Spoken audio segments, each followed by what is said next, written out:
नमस्कार। आज की कहानी विषाद योग पर। योग का अर्थ है आत्मा और परमात्मा का मिलन, शांति, संतुलन और साधना।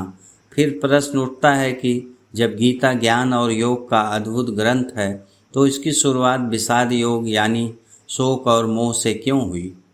कुरुक्षेत्र की भूमि पर जब युद्ध का शंखनाद हुआ तब अर्जुन अपने कर्तव्य और भावनाओं के बीच फंस गए। उन्होंने अपने ही बांधवों को सामने खड़ा देखा, उनका हृदय द्रवित हो गया। वे मोह, दया और करुणा से भर गए। गांडीव उनके हाथ से छूट गया और वे युद्ध करने से पीछे हटने लगे। यही अवस्था विषाद योग कहलाती है।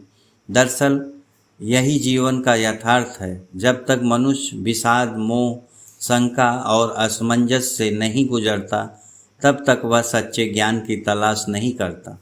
अगर गीता सीधे समाधि और शांति से शुरू होती तो यह जीवन के वास्तविक संघर्ष से जुड़ी न लगती।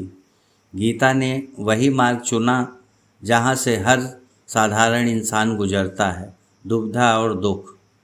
अर्जुन का विषाद वास्तव में मानव मन का प्रतिबिंब है। हर व्यक्ति कभी न कभी ऐसी स्थिति में आता है जब भावनाएं कर्तव्य पर भारी पड़ती हैं। ऐसे समय में मार्गदर्शन की आवश्यकता होती है। गीता यही सिखाती है कि विषाद अंत नहीं है बल्कि आरंभ है। शोक ही साधना की ओर पहला कदम है। इसलिए गीता विषाद योग से शुरू होती है, यह बताने के लिए कि शांति और योग तक पहुंचने के लिए पहले मनुष्य को अपने विषाद और मोह से गुजरना पड़ता है। जब मन दुख और भ्रम से जागता है तभी वह सत्य, शांति और साक्षात्कार की ओर अग्रसर होता है। यही कारण है कि गीता की पहली सीढ़ी विषाद है और अंतिम लक्ष्य मोक्ष है।